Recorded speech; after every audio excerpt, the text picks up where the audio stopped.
Bombing of the Kembs Dam in World War II. Account of Squadron Leader Alan Whitmore, No. 617 Squadron. October 7, 1944. The frost on the tarmac crackled underfoot as I walked toward the Lancaster, the mighty aircraft standing ominously in the pale moonlight. Tonight, we weren't just delivering bombs.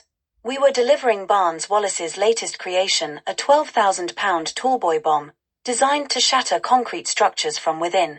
Our target, the Kembs Dam on the Rhine, a vital German asset supplying power to their war industries.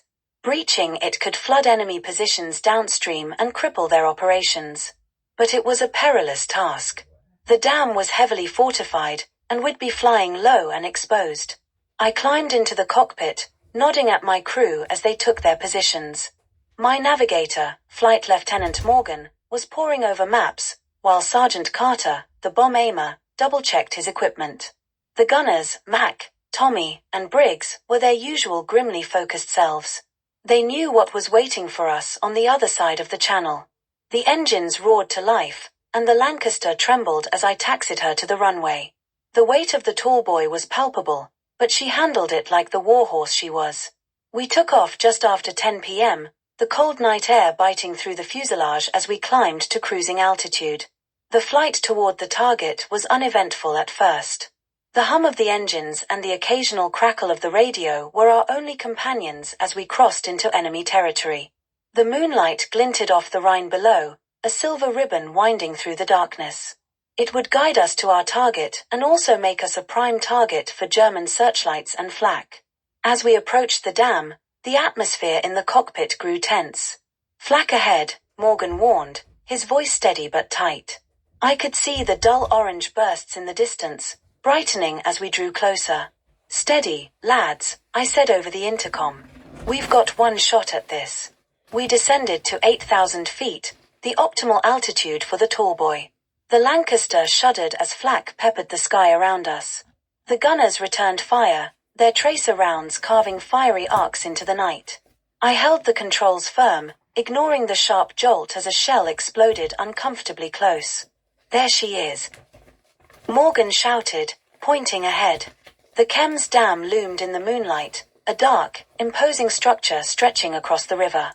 "Carter, it's your show now," I said, lining up the Lancaster for the bombing run. The bomb bay doors creaked open, and Carter took over, guiding me with precise instructions. "Left a touch, steady, hold her there."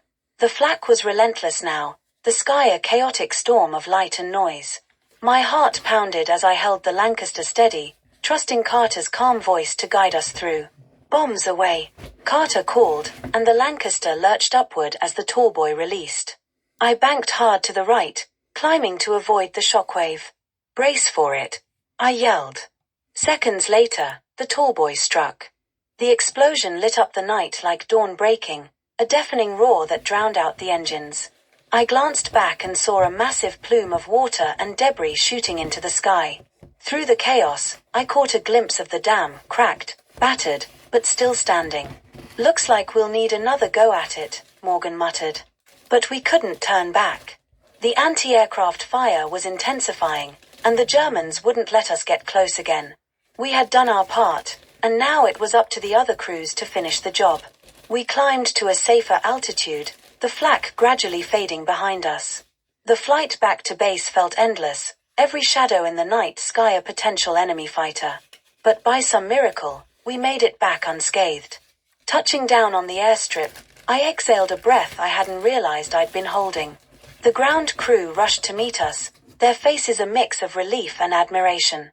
As we clambered out of the Lancaster, I turned to look at her. She was battered, her fuselage peppered with shrapnel, but she'd brought us home. The mission was a success, though it took several more runs by our squadron to breach the dam completely. The Kembs Dam raid was another testament to the skill and bravery of No. 617 Squadron, but it came at a cost. Not every crew made it back.